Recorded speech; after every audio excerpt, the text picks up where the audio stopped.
함께 봉독하신 말씀 로마서 1장 16절 말씀 중심에서 복음이라는 제목으로 함께 말씀을 통해 은혜 나누기를 원합니다. 복음은 헬라어로 유앙겔리온, 그렇게 이 단어를 사용하게 됩니다.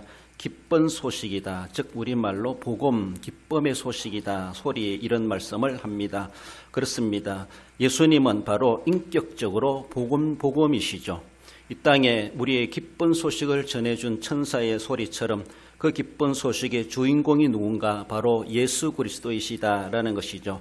성탄의 주인은 바로 예수 그리스도, 성탄의 주인공이 예수님이십니다. 그분은 이 땅에 우리에게 기쁨의 소식체로 우리에게 오셨고, 우리에게 구원자로 오셨고, 그래서 구원의 소식을, 구원의 길을, 구원의 진리를 우리에게 가져오신 예수 그리스도이십니다. 즉 예수님께서 인격적으로 복음이시다, 이렇게 말하게 됩니다.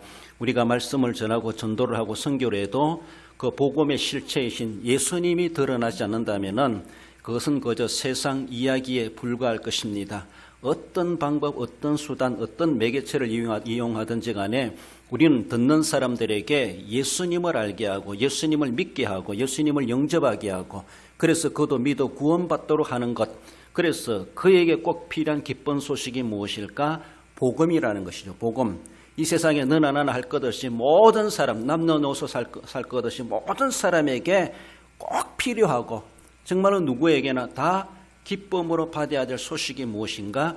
예수님이 우리의 구세주가 되시고, 그 구세주가 우리에게, 나에게도 당신에게도 찾아오셨다라는 그 소식입니다. 그러므로 그것을 우리는 기쁨으로 받을 때 그 복음의 결과, 복음의 은혜와 능력을 우리도 덧입게 될 것을 말씀하십니다. 성탄절, 성탄에서 복음의 실체이신 예수님 빼놓으면 아무것도 아닙니다.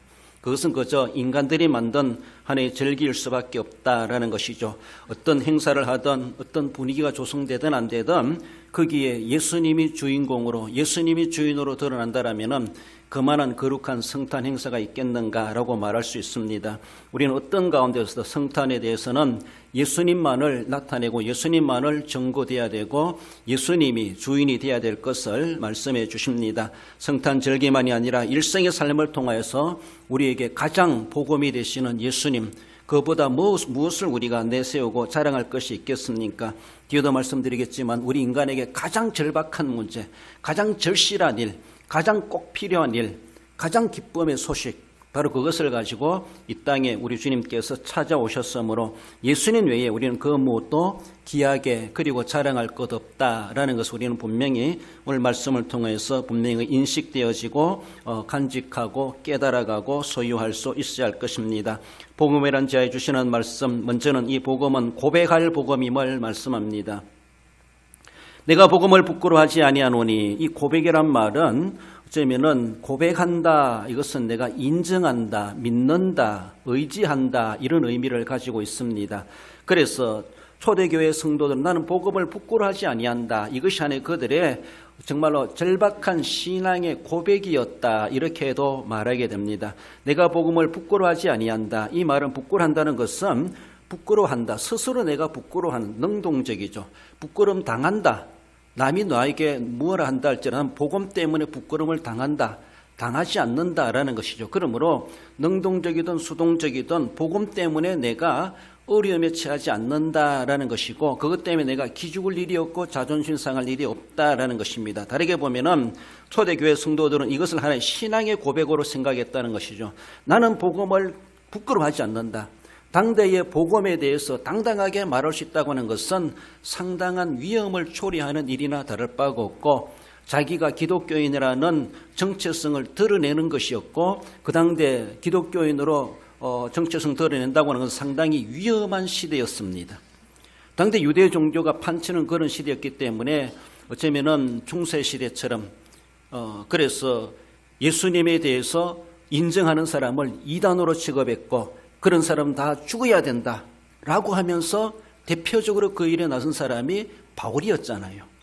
그런 사람들은 하나님의 이름을 망령되이 일컫는 사람들이고, 예수는 하나의 인간인데 하나님으로 인정하고 그를 신으로 섬기니까 유대교에서 바라볼 때는 큰일 날 종교라는 것이죠. 큰일 날 신흥 종교. 그래서 그들 때문에 유대교의 신앙의 틀이 완전히 무너지게 되고 유대교라는 것은 가치가 없어지게 되는 것. 그들이 생각할 때는 이 기독교, 당대 신흥종교, 소수인들이 예수님을 믿고 제자들로 인해서 시작된 초대교회는 그래서 핍박을 당할 수밖에 없었습니다.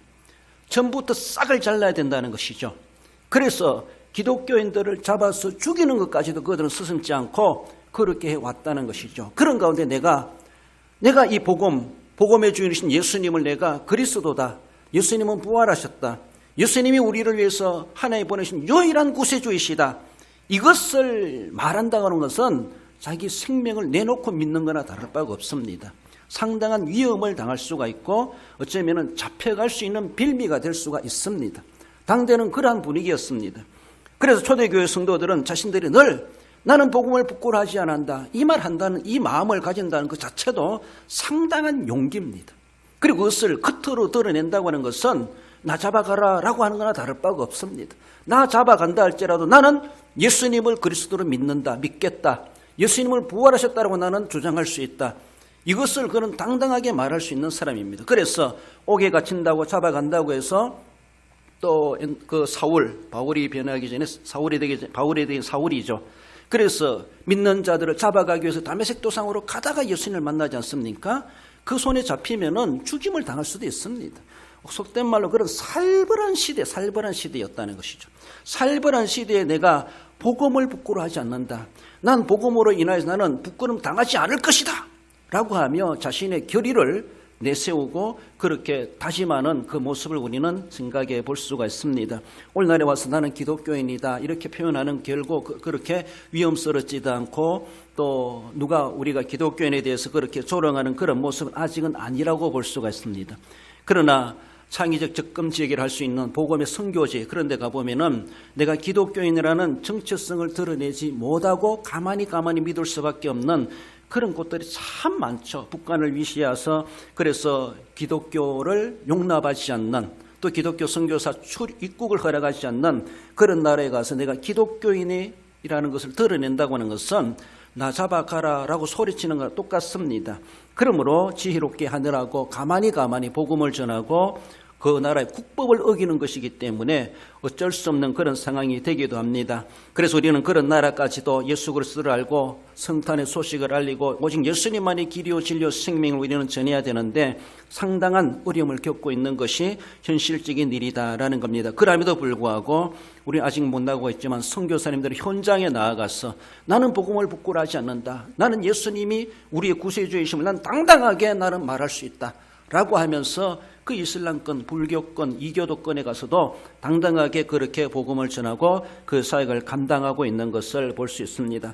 나는 복음 때문에 부끄럼 당하지도 않을 것이고 나는 복음 때문에 내가 부끄러워하지도 않을 것이다.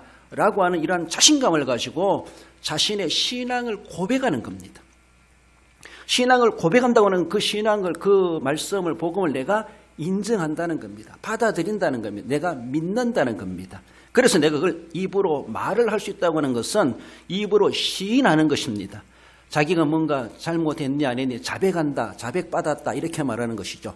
그것처럼 자기가 실제적으로 마음에 가지고 있는 믿음의 근본, 믿음의 형태, 믿음의 자신은 말로 하는 겁니다. 나는 믿는다. 나는 믿겠다. 나는 결코 그것을 부인할 수 없다. 이렇게 자신 있게 말할 수 있는 것이 바로 고백입니다. 시인한다 이렇게도 말하게 되죠. 그렇습니다. 이런 모습 속에서 예수님이 이 땅에 오시는 것은 기쁜 소식인데 기쁜 소식의 실체이신 예수님을 믿는다고 핍박을 당하고 기쁜 소식을 전해주는에도 불구하고 너 죽으라 하고 이렇게 하면 너 잡아가야 되는데 너 살아라 라고 하는 복음을 전하는데도 잡아가는 선한 일을 해놓고도 잡혀가는 대먹지 못한 사탄의 세계, 오늘 이 세계가 그러한 모습이 있기도 하고 복음을 받아들이지 못하고 복음을 믿고 복음을 전해주는 사람, 기쁜 소식을 가지고 전해주는에도 불구하고 쉬운 말로 선물 주고 뺨 맞는 식처럼 그런 되어버린다는 것이죠. 귀한 것인 줄 귀하게 여기지도 못하는 이 세상에 까막눈과도 같은 인간들, 영적으로 어두움의 세력에 짓눌려 있어가지고 진주를 여기지 못하는 그런 사람들이 아닌가.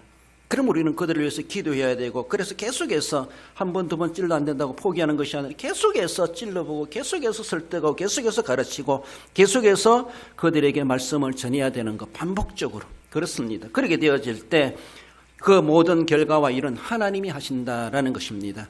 천사도 말하지 않습니까? 누가복음 2장 10절에 천사가 이르되 보라, 내가 온 백성에게 미칠 큰 기쁨의 좋은 소식을 너에게 전하노라. 온 백성, 영어로 all, 모든 사람입니다. 모든 백성에게 너나 나나 남녀노소 할 것 없이 지고아를 막론하고 어떤 이교도랄지라도 그들에게도 기쁜 소식이라는 것이죠. 이 소식은 온 인간들에게, 온 백성들에게 임하신 하나님이 주시는 극치의 사랑의 선물이라고 하는 것을 우리는 알고 있습니다. 너무나도 귀한 것임에도 불구하고 그것을 알지를 못하고 그것을 도리어 전해주는 사람을 핍박하는 이런 일들이 세상에 지금도 일어나고 있지 아니한가. 그렇다고 해서 우리가 못할 일이 아니라는 것이죠. 내가 복음 때문에 부끄러워하지 않는다, 복음 때문에 내가 부끄러움 당하지 않는다, 이 말은 너희들이 뭘 한다 할지라도 나는 전도할 것이다, 이 말입니다. 너희들이 아무리 반대해도 난 너에게 복음을 전할 것이다. 너희들이 뭘 한다 할지라도 난 이 소리를 외칠 것이다. 그것 때문에 내가 주저하지 않겠다. 그것 때문에 내가 소극적으로 살지 않겠다. 그것 때문에 내가 복음을 숨겨놓지 않겠다. 누가 뭘 한다 할지라도, 나를 핍박하고 나를 잡아가는 일이 있다 할지라도 나는 그것을 말하지 않을 수가 없다. 나는 그것을 너에게 전해줄 수밖에 없다. 내 입을 막을지 모르지만 내 속에는 믿음을 빼앗아갈 수 없다고 하는 것. 나를 잡아갈지 모르지만 내 영혼을 감금하지 못하는 그들, 우린 결코 두려워할 것이 없습니다. 천사는 바로 예수님이 오심에 대해서 기쁨의 좋은 소식이라고, 내게만 아니라 온 백성에게, 모든 사람에게 복음의 실체가 바로 예수님이라고 하는 것을 말씀합니다. 그래서 세상에는 모든 사람들은 이것을 들어야 하고 알아야 하고 인정해야 되고 고백해야 되고 믿어야 됩니다. 이것은 분명한 진리이고 누가 뭐란다 할지라도 들어야 되고 들려줘야 됩니다. 그리고 그들에게 알도록, 믿고 알고 지키도록 우리는 계속해서 가르치고 전해야 됩니다. 그 본인이 아멘, 나도 믿습니다, 인정합니다, 예수님은 그리스도이십니다, 예수님은 나의 하나님이십니다, 예수님은 날 위하여 십자가에 내 대신 죽으셨습니다, 고백하도록 만들어야 돼요. 고백할 수 있어야 돼요. 이것이 신앙이고 이것이 기독교인의 신앙의 고백입니다. 우리의 믿음은 그것입니다. 이것을 고백하지 못하면 기독교인 아니라고 볼 수가 있어요. 예수님에 대해서 들어야 되고, 예수님에 대해서 알아야 되고, 예수님에 대해서 인정해야 되고, 어떤 분인가, 예수님이 어떤 분인가 내 입으로 고백할 수 있어야 돼요. 말할 수 있어야 됩니다. 그러므로 나도 알고 듣고 믿고 하는 것처럼 남들도 전해줬을 때 들으리요, 들음으로 믿음이 생긴다. 그래서 우리는 전하는 자가 돼야 되고, 듣도록 해야 되고, 들려주었을 때 그도 들음으로 믿음이 생겨나고, 그 믿음이 생겨났을 때 입으로 시인하여 그들도 구원에 이르게 된다라고 하는 것을 말씀하십니다. 우리 로마서 10장 9절에 10절 읽어볼까요? 내가 만일 내 입으로 예수를 주로 시인하며 또 하나님께서 그를 죽은 자 가운데서 살리신 것을 내 마음에 믿으면 구원을 받으리라. 사람이 마음으로 믿어 의에 이르고 입으로 시인하여 구원에 이르느니라. 할렐루야. 그렇습니다. 교회에 다닌다고 믿는 게 아닙니다. 믿음은 마음으로 믿는 거예요. 그리고 마음으로 진짜 믿는 사람은 교회 안 나갈 수가 없습니다. 그래서 교회 다니는 거 보고 믿는구나, 우리가 그래 알 뿐이지 실제적으로 교회 세상에 왔다 갔다 한다고 믿는 게 아니에요. 교회 안에서도 구원받지 못하게 믿는 사람도 없다는, 있을 수도 있다라는 우리는 우리해야 돼요. 마음으로 믿어야 돼요. 앞에서 말씀드린 것처럼 예수님에 대해서 말씀을 듣고 알고 내가 인정하고 내 입으로 시인할 수 있어야 돼요. 주는 그리스도시요 살아계신 나의 하나님이십니다. 누구 말이 아니라 애월하게서 애우는 것이 아니라 내 마음속에서 우러나는 신앙의 고백, 그것이 시인입니다. 이것은 고백할 복음입니다. 듣고만 있으면 안 돼요. 알고만 있으면 안 돼요. 그것을 내 입으로 고백할 수 있어야 돼. 내 마음에 믿으면 구원을 받으리라. 사람이 마음으로 믿어 의에 이르고 입으로 시인하여, 마음으로 믿는다는 것은 입으로 시인하게 되어져 있다는 것이죠. 입으로 시인하는 거 보면서, 교회 다니는 거 보면서 믿는 사람이구나 알게 되는 거예요. 믿음의 흔적이 있고 믿음의 표적이 있어요. 믿음의 표적은 마음에 믿으면은 교회에 다니게 되어져 있습니다. 마음으로 믿으면은 입으로 말하게 되어져 있습니다. 그렇습니다. 남이 듣도록 전도하게 되어 있다는 것이죠. 남이 듣도록 알려줄 수밖에 없다는 것이죠. 마음으로 믿으면은. 그래서 전도하는 사람 보니까, 교회 가는 거 보니까, 예수님 이야기하는 거 보니까, 그 입으로 나오는 거 보니까 믿는 사람이구나, 이렇게 인정되는 거예요. 믿음의 증거예요, 그것이. 그러므로 내가 정말로 마음으로 믿어 구원받았는가? 입으로 시인하고 있는가를 생각해 봐야 돼요. 행함으로 내가 교회를 다니고 있는가를 생각해 봐야 돼요. 얼마나 철저하게 다니는가? 철저하게 다니는 만큼 철저한 믿음이다라고 말할 수 있어요.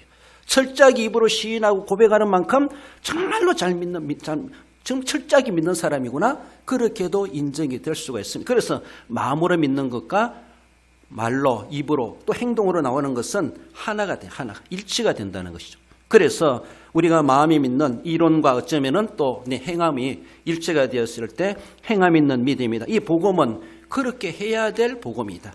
고백해야 될 믿음이다. 복음이다. 라고 하는 것을 말씀하십니다. 나아가서 복음이 어떤 복음인가? 그 복음은 구원의 복음임을 말씀합니다. 이 복음은 모든 믿는 자에게 구원을 주시는 하나님의 능력이 됨이라. 사람에게 있어가지고 가장 절박한 문제가 한 개를 꼽는다면은 죄라는 문제입니다. 죄.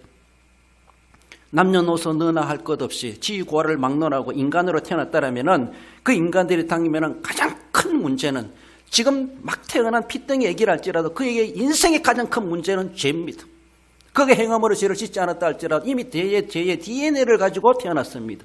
인간으로 태어났던 그 자체가 죄인입니다. 죄인은 죄인을 낳을 수밖에 없습니다. 우리는 태어나면서부터 죽을 때까지 죄의 짐에 억눌려 살아가고 있고 죄의 장본인으로, 죄인으로서 우리는 살아가는 인간입니다. 이것이 가지고 있는 모든 사람들의 현주 속에 당면한 절박한 문제라는 것이죠. 그런데 죄가 있다는 것이 문제라기보다 죄악삭선 사망이라는 것이 더 큰 문제예요. 죄 지어도 안 잡혀가고 자유롭게 살면 괜찮은데 죄악삭선 사망이래요. 내 죄 지은 걸 알면은 경찰이 가만히 있겠어요? 나 잡아가는 것이죠.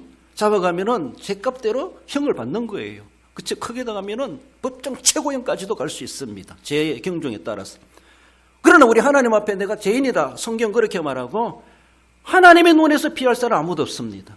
죄 지어도 안 잡히고 살면은 괜찮겠죠. 그런데 우리 인간들은, 성경은 우리를 모두가 죄인이라고 하는데, 그래서 안 잡아가면 괜찮은데 안 잡아갈 일이 없어요. 안 잡혀갈 수가 없어요. 하나님의 심판대 앞에 피해갈 자가 누구 있겠는가? 하나님이 그렇게 정죄하시는 그 정죄의 원리 속에서 벗어날 자가 누구 있겠는가? 안 잡혀가면 되는데, 죄라는 것이 문제이기도 하지만 더 큰 문제는 죄악삭선 사망이라는 거예요. 죄의 결과는 죽음이고 멸망이라는 것이요. 단순한 죽음이 아니라 영원한 멸망이라는 거예요. 이것이 그러니까 인간의 당면한 가장 큰 문제는 죄로구나라는 것이죠. 죄송해요, 우리가 암병이 걸리면 결국은 죽는다 이렇게 나오잖아요. 그래서 안 죽으려고 병을 고치려고 애를 쓰고 돈 들여가고, 그리고 빨리 안 죽고 늦게 죽더라도 좀 더 살려고 연장을 하려고 온갖 우리가 노력을 다하기도 합니다. 그래서 결국은 그 병 때문에 죽을 수밖에 없는 우리 인생이에요.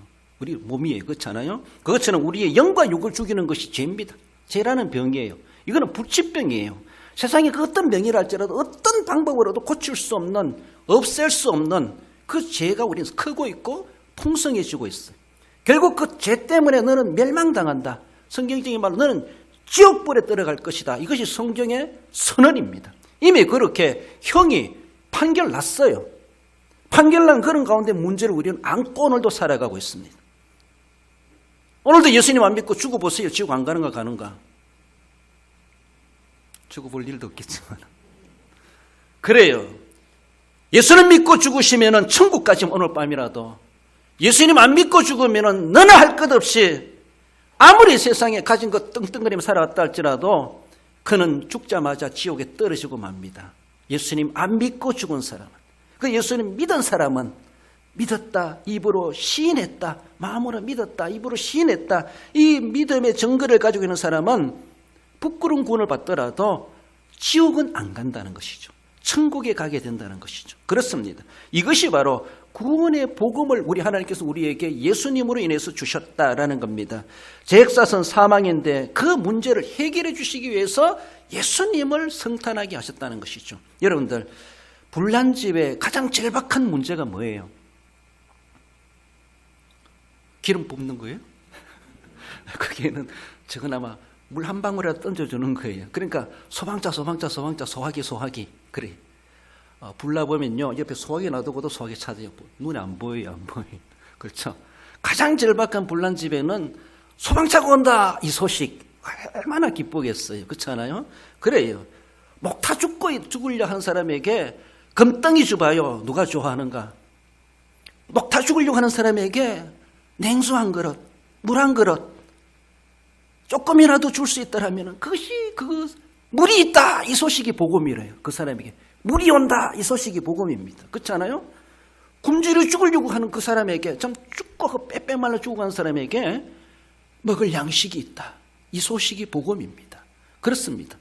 불치병에 걸려 그 무엇으로 치료할 길이 없다라고 절박하고 이거는 현대의학으로는 불가능합니다. 이런 판결을 받았어요. 그런데 그 지구 반대편의 소식이 가슬하게 들려오는 소리가 그 병도 고칠 수 있다더라. 누가 신랄 같은 소리라도 들려주면요 그것이 눈이 번쩍 뜨이는 거예요. 복음이. 그러냐?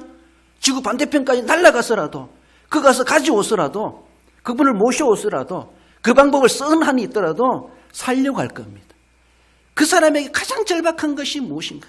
불난집에 소방차가 필요하고 목마른 사람에게 물 한 모금이 필요하고 배고픈 사람에게 밥 한 그릇이 필요한 것처럼 불치병에 걸린 사람의 그 병을 고칠 수 있는 명약이 개발됐다는 소식. 우리 사람들의 가장 절박한 기쁜 소식이 무엇인가? 너의 죽음의 문제를, 너의 멸망의 문제를 해결해 주실 자가 왔다라는 것이죠. 이것보다 우리에게 더 절박한 것이 뭐 있습니까? 병은 나을 수도 있고 걸릴 수도 있고 우리 육체는 살다가 죽는 것이 하나님이 정하신 이치라고 말하고 있습니다. 그러면 죽으면 어떻게 될 것인가? 그 문제는 아무런 방법이 없어요. 해결의 길이 없어요.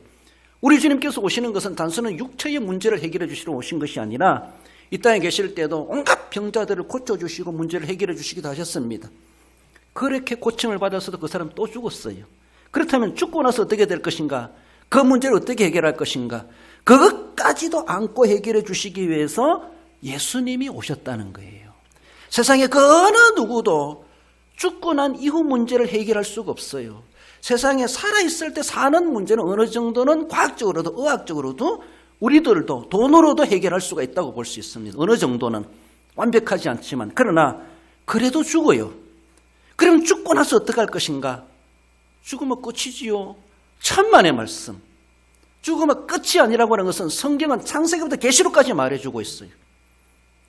수천 년의 기독교 역사가 증명해주고 있어요. 죽으면 끝이 아니라는 것을. 우리가 죽어봐서 끝이면 참 다행이건데 죽어봐서 만에 하나라도 끝이 아니라면 어떡할 거예요? 끝이 아니라면. 성경은 만에 하나가 아니라 전체적으로 끝이 아니라고 말하고 있습니다. 죽음 이후에도 세계가 있다고 말하고 있습니다. 그래요. 그 문제는 우리가 인간이 해결할 수 없어요. 그 문제를 해결해 주시기 위해서 하나님께서는 독생 성자 예수 그리스도를 우리를 위해서 우리의 절박한 문제를 해결해 주시기 위해서 이미 법정 최고형을 선언받은 자입니다. 이거는 죽는 것이 기정사실이에요. 지옥에 떨어지는 것이 기정사실이에요. 그럼에도 거기에서 살 길이 있다. 이것이 복음입니다. 이것이. 그래서 세상 사람들이 어찌할 수 없는 것, 죽고 나면 지옥 가는 것이 기정사실인데 내가 잡히면 사형 선고 받는 건 기정사실인데 그래서 도망가지만은 하나님 앞에는 도망 못 갑니다. 그래요. 그 문제를 해결해 주시려고 예수님이 오셨습니다. 우리는 이 땅에서 잘 먹고 잘 살기 위해서 예수님을 믿는 것이 아니라 죽음의 문제를 해결을 받기 위해서 죽음 이후의 세계까지도 보장해 주신다는 진리를 믿기 때문에 예수님을 믿는 거예요. 세상에서 예수님 믿음으로 부자되고 성공하고 잘 살다가도 예수님이 너 죽고 나면 나도 책임 못 진다 이러면 어떡할 겁니까? 그런 예수는 믿을 필요 없어요. 세상에서는 환난과 핍박과 고난을 당하고 예수님 때문에 부끄러움을 당하고 창피함을 당하고 억압을 당한다 할지라도 죽고 나면은 내 죽음 이후에도 책임져 주실 예수님이시다 믿기 때문에 동남풍아 불어라 서남풍아 불어라 걱정하지 않습니다. 그렇습니다. 그러므로 그 구원이라는 것은 바로 그것을 구원이라는 거예요. 세상에서 잘 먹고 잘 살게 해주는 것이 구원이 아니라, 물론 일반론적으로 하나님이 이왕이면 믿는 사람들에게 팔을 안으로 굽는다고, 너가 나를 믿으니까 내가 육신의 복도 주지라고 하며 자손만대 복을 주실 수가 있습니다. 그렇습니다. 오늘 기쁜 소식을 주시는 것은 바로 우리에게 구원에 되시는 구원의 능력, 하나님의 능력이 그 복음 속에 들어있기 때문에 그 복음을 우리는 부끄러워하지 않고 복음 때문에 창피당할 필요도 없고 복음을 우리가 숨겨둘 필요가 없고 복음을 우리는 자랑할 수 있고 복음을 고백할 수가 있습니다. 요한복음 3장 16절에 하나님이 세상을 이처럼 사랑하사 독생자를 주셨으니 이는 그를 믿는 자마다 멸망하지 않고 영생을 얻게 하리 하심이라. 할렐루야. 그렇습니다. 이것이 복음입니다. 이것이 복음. 우리의 문제를 해결해 주시려고 멸망당할 우리들을 거기에 멸망받지 않게 하시려고 예수님이 이 땅에 오셨다라는 겁니다. 성탄일은 복음의 날이고 구원의 날이고 영생의 날이다 이렇게 말할 수가 있습니다. 이미 그것이 시작된 날이다 이렇게 말할 수가 있고 어쩌면 이미 시작과 함께 완성되었다라고도 우리는 이미 믿음으로 받고 있습니다. 성탄이 없으면은 인간은 여전히 죄와 멸망 가운데서 벗어나지 못하고 결국 영원한 멸망에 처할 수밖에 없습니다. 상상할 수 없는 것이고 사람 말로 죄송해요. 죽어도 지옥은 가면 안 돼요. 죽어도 지옥 가지 마세요. 죽어도 지옥 가면 안 돼요. 저는 여러분들 죽으셔도 지옥 안 가도록 하기 위해서 이 자리에 서 있습니다. 이게 제 할 일이에요. 이 책임이에요. 여러분들이 건강해라, 복받아라, 백수 살아라. 이거는 2차적인 문제고 사실은 죄송해요. 세상에서 제가 어떻게 도와줄 수 없지만은 돌아가셔도 지옥 가지 않도록 하기 위해서 제가 이 자리에 서 있고 교회에서 사례받아가면서 여기서 목회하고 있어요. 여러분들에게 돈 주가면서 그 일을 하라고 저에게 시키고 있다고 볼 수 있습니다. 저는 그것이 주 사명입니다. 신방 한 번 한다고 삐지지 마시고 내가 구원의 복음의 진리를 제대로 안 전해주면 항의하시고 삐지세요. 내가 예수 믿어 구원받도록 왜 그걸 제대로 안 가르칩니까 하면 그걸 따지세요. 다른 것 때문에 토라지지 마시고 그건 있을 수도 있고 없을 수도 있고 다를 수도 있습니다. 그거는 큰 문제가 아닙니다. 그러므로 내 영혼의 문제에 대해서 왜 주님께 목사님께 그렇게 안 가르칩니까? 안 나와서 못 던 건 내 책임이 아니고 그래서 꼬박꼬박 교회에 나오시면은 저는 항상 복음을 전하려고 애를 쓰고 있어요. 하나님이 세상을 이처럼 사랑하사 요한복음 3장 16절 애온다고 천국 가는 게 아닙니다. 믿어야 돼요. 믿는 자마다 멸망하지 않고 영생을 얻게 하려 하십니다. 그것을 위해서 우리는 이 자리에 있고 예수님을 믿고 있습니다. 그렇습니다. 이 놀라운 소식을 나만이 알 것이 아니라 온 백성에게 만민에게 땅끝까지 이르러 우리 지금 그렇게 너만 믿지 말고 남들에게도 분명하게 전해주어라 말씀하지 않습니까? 누가복음 16장 15절에 너희는 온 천하에 다니며 만민에게 복음을 전파하라. 전파는 그 자체가 외적 행동입니다. 복음을 부끄러워하지 않으니까 전해줄 수 있는 거예요. 부끄러운 것은 자꾸 숨깁니다. 자기의 허물이기 때문에. 그렇잖아요? 부끄러운 것은 숨기지만 그러나 드러내는 것은 부끄러운 게 아니에요. 여러분 부끄러운 게 있어도 자꾸 숨기려고 하면 더 부끄러워져요. 더 열등의식이 생깁니다. 더 자존심 상해지고 더 여러분들이 남들에게 떳떳하지 못할 수 있어요. 좀 험이 있으면 어떻습니까? 그렇지 않아요? 얼굴만 잘생겼다고 잘생긴 것이 아니라 험이 있으면 얼마나 좋아요. 험이 있어도 상관없어요. 그것 때문에 구원이 이렇다 저렇다 말할 수도 없고 우리는 사람을 신체적으로 외적으로 판단하면 안 돼요. 그러므로 성격적이든 내면적이든 외적이든 모습에 대해서 여러분들 부끄러워하지 마세요. 당당하세요. 누가 뭐래도 우리 엄마가 낳아준 아들이다. 우리 엄마한테 물으면 네가 제일 잘생겼다 이렇게 말해요. 하나님께서 걸작품이다. 하나님이 나를 이렇게 만들어주셨는데 떠들고칠 하지 마시고 하나님 주시는 음판 그대로 살아가시는 게 기본 자세가 아니겠는가 싶습니다. 성경적이라고는 말하지 않지만은 그래서 아무튼 일어나 저러나 부끄러워하지 말라는 거예요. 감사함으로 받고 주신 그대로 당당하게 내가 오픈하면은 내가 열어놓으면요 부끄러울 것도 도리 자랑거리가 될 수가 있어요. 저 사람 참 용기가 있구나, 참 대단하구나. 저런 것도 저렇게 개방할 줄도 안 해, 보일 줄도 안 해. 그러니까 남들이 숨기면 숨길수록 부끄럽지만은 드러내면 드러낼수록 사람들이 내 말 잘 안 믿어도 정말로 믿는 사람이구나. 정말로 저는 예수님을 믿는 사람 같구나. 저 사람 정말로 복음을 저렇게 자랑스럽게 생각하는구나. 말할 수 있어요. 내 부끄러워할 것도 자랑하면은 자랑거리가 될 수 있어요. 복음은 더욱이 부끄러움에 대한 아무런 이유도 없어요. 그러므로 복음에도 우리가 마음껏 자랑하고 전하고 나만이 믿고 구원받을 것이 아니라 만민에게 복음을 전파하라. 주님의 명령으로 우리는 받아야 됩니다. 나가서 복음은 은혜의 복음임을 말씀합니다. 먼저는 유대인에게요, 그리고 헬라인에게로다. 은혜는 카리스라는 걸 헬라 단어를 쓰는데 호의, 친절, 선물 이런 말로 사용하고 있습니다. 하나님의 은혜, 먼저는 유대인에게요, 그리고 헬라인에게로다. 이 말은 그리고 헬라인에게로다 하는 것은 헬라인도 쉬운 말로 끼워준다 이렇게 의미가 전해지게 돼요. 그래요. 그러나 구원은 똑같습니다. 유대인이랄지라도 헬라인이랄지라도 내가 드림을 받아서 내가 거기에 동참했다 할지라도 하나님은 똑같은 구원을 주신다는 것이죠. 그래요. 우리도 어쩌면 유대인은 아니지만 우리도 헬라인과 다를 바가 없는 유대인으로 볼 때 이방인 족속이라고 볼 수가 있죠. 다 올라가면 결국 아담 하와의 후손이지만은 그렇습니다. 그렇지만은 나 같은 것이라도 그 은혜의 테두리 안에 들어올 수 있는 은혜의 반열에 나를 포함시켜 주셨구나. 유대인은 아니지만은 그리고라고 해서라도 나를 거기에 영입시켜 주셨다. 이렇게 생각했을 때 아무 자격 없고 거기에 해당되지도 않는 혈연, 지연, 학연으로도 해당되지 않는데 우리 하나님께서 그리고가 있어요. 그 그리고의 은혜. 그것이 바로 나를 위해서 하나님이 이 접속사를 붙여주신 것이 아니겠는가. 이 접속사의 은혜가 얼마나 큰지 유대인으로 딱 마침표 끊었다면 우리는 큰일 날이죠. 그러면 유대인의 예수밖에 안 됩니다. 그러나 우리 예수님은 유대인만을 위한 이스라엘의 하나님만이 아니시라는 것이죠. 거기에 마침표를 끊지 아니하시고 그리고 붙이시고 거기에 임용건도 있고 서정식도 있고 서정필도 있고 이영규도 있고 할렐루야. 그렇습니다. 그리고 때문에 우리가 사는 그리고 때문에. 그것이 하나님의 은혜입니다. 하나님이 거기서 딱 칼로 잘랐으면 끝났는데 안 자르시고 기타 등등등 얼마나 큰 은혜인지 몰라요. 그러니까 재직 세미나 할 때 대상자 재직 세미나 그리고 누구든지 그 누구든지가 은혜입니다. 나 같은 것이라도 난 재직이 아닌데도 누구든지 쓰면은 뭐 믿는 자든 안 믿는 자든 너나 나나 할 것 없이 잘생겼든 못생겼든 누구든지 다 포함돼. 그것이 은혜입니다. 그걸 우리는 빌미로 삼아가지고 나도 갑니다. 당당하게 할 수 있어요. 얼마나 좋습니까? 주님 앞에 부끄러울 것 없고 사람 앞에 부끄러울 것 없어요.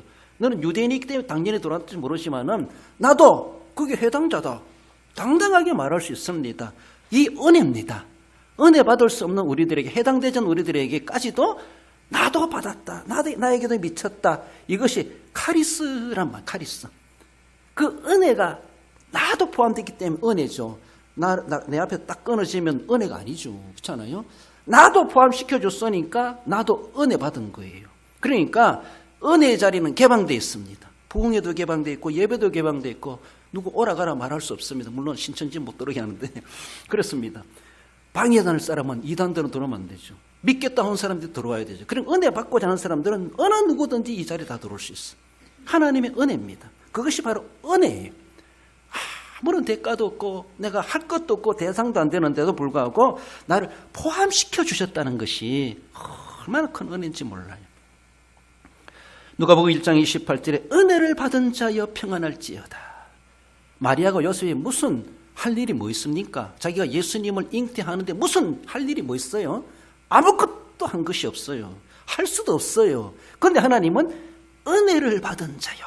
하나님이 일방적으로 은혜를 주심으로 은혜를 받은 자가 되었어요. 우리도 마찬가지. 은혜는 내가 뭔가 했기 때문에 대가로 받는 게 아니에요.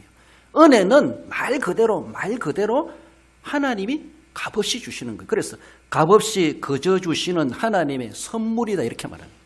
따라서 봅니다. 값없이 거저 주시는 하나님의 선물입니다. 내가 믿어드렸기 때문에 내가 요만큼 수고했기 때문에 그거 봐서 하나님이 그렇게 주셨지 아니에요. 우리는 기타 등등이에요. 기타 등등. 아무것도 학도 자격도 없고 할 일도 한 것도 없고 할 수도 없지만은 하나님께서 우리에게 구원의 은혜를 베푸신 것은 내가 교회 다녔기 때문에 구원받는 것이 아니고 믿어드렸기 때문에 구원받는 것이 아니라 이미 믿을 수 있도록 은혜를 다 하나님이 예비해 놓으셨어요. 그렇죠? 논 안 갈고 거기에다 못 심는 사람 아무도 없어요. 하나님께서 다 번지질까지 다 해놓고 이제 너 가서 못 심어라. 이거 똑같은 거예요. 우리가 믿은 것은 못 심는 거 행위밖에 없어요. 못 심으면 자랄 도록 모든 토양을 만들어 놓으신 것이 하나님의 은혜입니다. 그러므로 우리가 가서 뭐만 꼽으면 뭐가 자라지 않습니까? 번지질까지 다 해놨는데 그것처럼 그것이 바로 은혜입니다. 맨바닥에다가 뭐를 심으라 말씀하지 않습니다. 그래서 자라나면 내 공로지. 맨바닥에 심어야 뭐가 크면은. 그러나 아니에요. 이미 심으면 자라게 하시고 심으면 열매 맺게 하시고 심으면 곡식이 되게 하시도록 하나님 다 원리를 정해놓으셨어요. 물질적이든 성장의 원리든 모든 것에 대해서 우리가 믿으면 구원받을 모든 원리를 하나님의 은혜로 다 조성해 놓으셨어요. 눈에 보이든 안 보이든 육신적이든 영적이든 현세에서든 내세에서든. 그래서 이 땅에서 우리가 할 수 있는 것은 무슨 뜻이 예수님 믿는 거예요.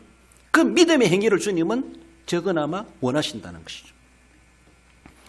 값없이 거저 주신 하나님의 선물이라 우리는 늘 생각하며 값없이 거저 주신 은혜의 선물을 내가 받았구나. 에베소 2장 8절에서도 너희는 그 은혜에 의하여 믿음으로 말미암아 구원을 받았으니 이것은 너희에게서 난 것이 아니요 누구의 선물? 하나님의 선물이라. 하나님의 선물이 은혜로 주어졌는데 구원받았으니 구원이다라는 겁니다. 그래서 구원의 감격과 구원의 은혜를 생각하면요, 아무리 환난과 핍박과 고난이 있고 세상에 무너질 어려움이 있다 할지라도 감사하지 않을 수가 없고 기뻐하지 않을 수가 없고 세상 다 무너져도 내 구원은 안 무너지니까. 그렇습니다. 이 말씀드린 것처럼 구속의 터에서 미래의 영생을 보장받고 살아가는 현재 살아가는 우리들입니다. 무엇이 두렵습니까? 구속의 터가 과거에 이미 완성되어 버렸어요. 완성해 놓으셨어요. 그 구속의 터 때문에 영생이 완전히 보장되었어요. 미래에 안 가봤지만 이미 보장됐어요. 그 현재의 삶을 살아가는 우리들이 무슨 일이 있든지 누가 뭐란다 할지라도 우리는 구원의 은혜 생각하니까 얼마나 감사한지 그 맛으로 우리가 믿음 생활을 하고 있다라는 겁니다. 값없이 거저 주시는 선물이라 우리는 무가치하게 만들어요. 공짜로 주면 빨리 써야 된다 이렇게 하죠. 돈 주선 돈은 빨리 써야 된다 이렇게 하죠. 그건 빨리 써야 되지만은 그러니까 무가치한 것이 아니라는 거예요. 내가 그저 얻었다고 해서 나도 뭐 아무렇게나 여기지 아니라는 것이에요. 우리가 값없이 거저 주시는 은혜를 받기까지 하나님이 하신 일은 엄청난 겁니다. 사람이 감히 할 수 없기 때문에 하나님이 나서 해주신 거예요. 돈으로 따지면 세상에는 돈 다 끌어모아도 안 돼요. 지구 땅덩이를 팔아도 갚을 수가 없습니다. 어떻게 할 겁니까? 그렇기 때문에 하나님이 해주셨어요. 그래서 우리에게는 너는 그저 받아라 이렇게 말씀을. 왜? 돈 받을 수가 없기 때문에 계산이 안 나와요. 돈으로 하려고 그러면은 여러분 어떻게 해서 구원을 따내겠어요? 그렇지 않아요? 뭔가 하라고 한다면 해서 할 수 있는 일이 뭐가 있겠습니까? 그러니까 우리에게는 하나님이 거저 주신 거예요. 거저 주신 거예요. 피덩이 애기한테 너 돈 벌어가 갚아라 하면 돈 줄 필요 없어요. 그러니까 다 옷 입히고 진자리 말한 대로 가라니는 거. 지가 알면 알고 모르면 모르고. 나중에 깨닫는 것이 성장이죠. 성장. 자녀죠. 우리가 믿음이 성장하게 되면 그걸 알게 돼. 깨달아요. 내가 그 엄청난 건 내가 갚을 수 없기 때문에 하나님이 얼마나 말도 하지 아니하시고 얼마 썼다 말도 하지 아니하시고 그렇게 하셨구나. 알고 보니까 엄청난 대가를 지불했어요. 독생자를 희생의 제물로 피말라 죽기까지 하셨다는 것이죠. 놀라운 대가를 지불했는 걸 안다라면은 그저 받은 그 은혜가 얼마나 귀한지 그저 추수 걸린 싸구리 복음이 아니라는 거예요. 이래도 제대로 좋은 그런 싸구리 구원이 아니라는 거예요. 거기는 엄청난 대가가 지불됐다는 걸 우리는 그 이면에 있다는 걸 우리는 알아야 돼요. 우리와 상관없이 하나님 행하신 일이지만은 그래서 우리를 상관시켜 주셔가지고 놀란 그 은혜를 입게 하셨다. 이것이 바로 복음입니다. 그러므로 복음을 가진 자는 모든 것을 가진 거나 다를 바가 없고 남부러워할 것도 없고 그것 때문에 교만할 이유도 없습니다. 오직 예수 그리스도가 복음이며 우리가 가질 인생의 전부입니다. 다 떠나가도 남편도 아내도 자식도 나를 다 버린다 할지라도 예수님은 버리지 않습니다. 그렇습니다. 예수님은 우리를 영원히 보장해 주십니다. 한 번 말씀하신 예수님은 두고 보자 아니에요. 말씀하셨으면 이미 끝장됐습니다. 이미 끝내놓고 우리에게 믿음으로 행하라고 말씀하신다는 걸 늘 기억하며 그 복음으로 복음의 실체로 예수님이 성탄하셨다라는 것, 우리가 이 성탄절에 복음이 무엇인가를 분명하게 알고 지내가야 될 것입니다. 말씀을 믿습니다. 우리 성도 여러분, 복음이신 예수 그리스도를 주님으로 고백해야 돼요. 누구의 주님이 아니라 나의 주님이십니다. 나의 주인이십니다. 내 인생의 전부의 주인이십니다. 내 소유물의 주인이십니다. 내 생명의 주인이십니다. 내 지식의 주인이십니다. 복음이신 예수 그리스도를 자신의 주님으로 고백해야 돼요. 우리는 그렇게 입으로 시인할 수 있어야 됩니다. 인정해야 됩니다. 구원을 주시는 하나님의 능력인 복음을 우리는 믿어야 돼요. 믿으라고 주셨습니다. 예수님을 믿으라고 보내주셨어요. 믿는 자마다 믿으라고 보내주셨어요. 구경하라고 주신 것이 아니고 그런 분이 있다더라, 역사적인 예수를 알아라고 주신 분이 아니에요. 믿으라고 주셨어요. 믿으라고. 그분을 믿으면은 구원받는다라는 것이죠. 값없이 주신 복음과 구원을 우리는 영원히 간직해야 돼. 다른 건 다 떠내려가고 불타버리고 제 뜸이 된다 할지라도 우리는 이것만큼은 나는 버릴 수 없어. 이것만큼은 나는 죽더라도 난 간직하려한다. 이런 마음, 이런 결의, 늘 우리는 복음만큼은, 왜? 그 복음은 내 내세까지도 책임져 주는 복음이에요. 믿음이에요. 그러므로 예수님만큼은 우리는 등 돌릴 수가 없다라는 것입니다. 복음으로 무장하여서 땅끝까지 복음을 전하는 성도, 복음에 충만한 사람은 가만히 있을 수가 없어요. 가서 입으로 시인하게 되어 있어요. 남들에게도 전해주게 되어 있어요. 안 된다고 포기하는 것이 아니라 10번, 100번이라도 찍어서라도 넘어뜨리고 예수 믿게 만드는 것. 이것이 바로 복음으로 무장한 사람의 실력이고 능력이고 무장의 정도라고 말할 수가 있습니다. 나는 내게 주신 복음이 어떠한가? 복음이신 예수님을 우리는 그렇게 철저하게 무장하여서 복음으로서 하나님께 영광을 돌리고 하나님 뜻을 이루어 가시는 그 복음의 결과의 그 복을 이 땅에서도 받아 누려 살아가시는 우리 모든 성도 여러분들 되시기를 주님의 이름으로 축원드립니다. 기도하시죠.